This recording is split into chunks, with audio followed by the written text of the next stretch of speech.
Hello, I'm Jim Kolbe. I'm Senior Transatlantic Fellow here at the German Marshall Fund and work on some of the trade and the development issues here that we undertake in conjunction with our work in Europe.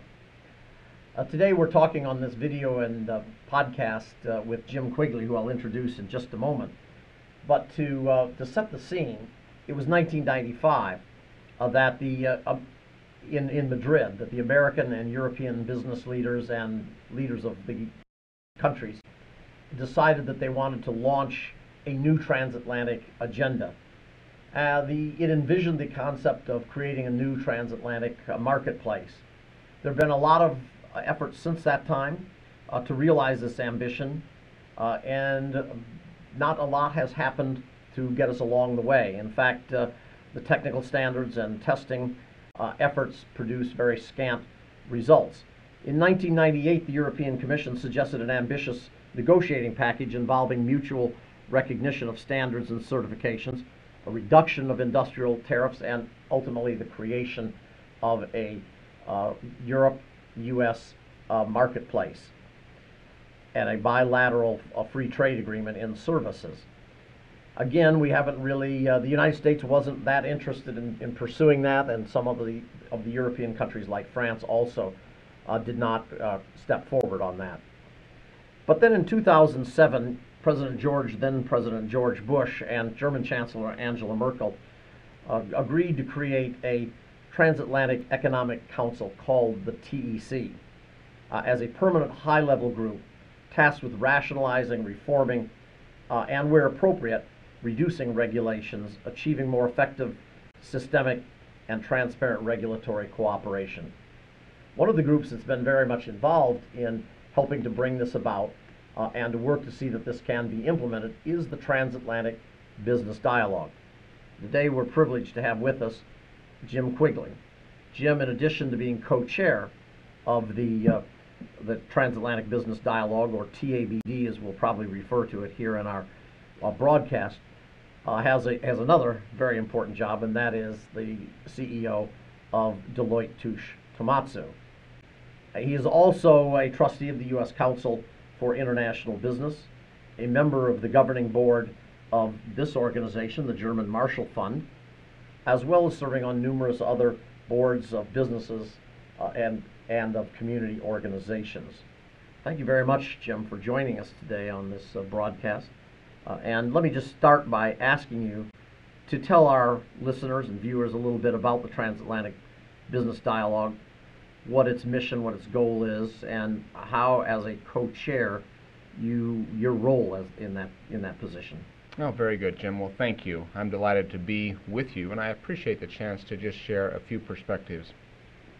The Transatlantic Business Dialogue is, as implied by the name, a group of business leaders in America and a comparable group in Europe. And we come together to talk about public policy and also regulatory matters that would actually facilitate a barrier-free market between the U.S. and Europe, the largest market in the world.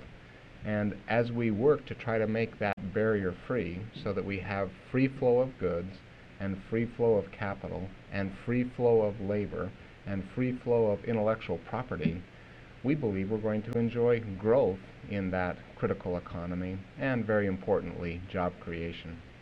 Thanks for that explanation of what the Transatlantic Business Dialogue is about and what it does.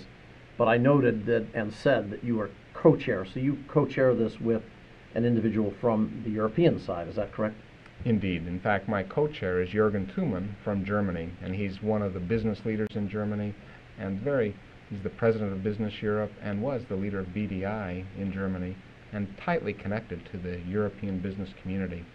And when we say transatlantic, that means we have to have strength on both sides of the Atlantic to really be able to be a meaningful voice for business as we interact with our public policy makers. Well, that's an ambitious agenda to talk about the free flow and reducing all of those barriers. What do you see as the real challenges that the Transatlantic Business Dialogue, or I should say the transatlantic marketplace, faces, and the TABD in bringing this about? Challenges and opportunities, we should put it both ways. What are the challenges? What are the opportunities that we have? Well, that's a great question, and I think it's easy to state the vision. It's easy to state that fundamental objective of what we want is a barrier-free market. And what that does is just simply provide the umbrella frame that we're going to work within. And then we have to get to the reality of dealing with individual challenges that exist today. And so it's been said many times that a crisis is a terrible thing to waste. And that cuts both ways. The crisis creates a sense of urgency for us to move forward on some key initiatives, but the crisis also creates a little bit of a tendency towards protectionist kind of thinking, and protectionist thinking in the direction of, if we protect these markets, we'll save jobs. And what I want to use TABD to help accomplish is to be a very clear and very consistent voice for free trade. And while we might think in the near term that a protectionist policy will save jobs, I believe it's going to certainly delay, and in some cases I even believe significantly, the time that is needed to get to job creation. And that's what our economy needs right now, is we need job creation. Well, I think a lot of us here at the German Marshall Fund would certainly agree with you that that kind of protectionism in the long run doesn't help. But is that the main way you see that the economic crisis has affected the relationship, the transatlantic relationship between the United States and the European Union? Has it been in this rise of protectionism, or what about, for example, the regulatory process for financial services, those kinds of issues? Well, a very real and very pragmatic environment that we have today as we sit amidst this financial crisis and working to recover from it. There's a view, certainly a view held by our European counterparts, that this was a made-in-America problem, and that they feel a duty then to try to protect their consumers from this made-in-America problem. But as they do, if we're not careful with how regulation evolves, the free flow of capital that is so essential for economic growth and development has a potential for being significantly impeded. I was on a regulatory panel in Dalian, China, with a European regulator, and what he said, a strident comment, and perhaps engaging in the art of exaggeration, but he says we run the very real risk of returning to the 1950s, depending on how regulators behave as we work through the aftermath of this crisis.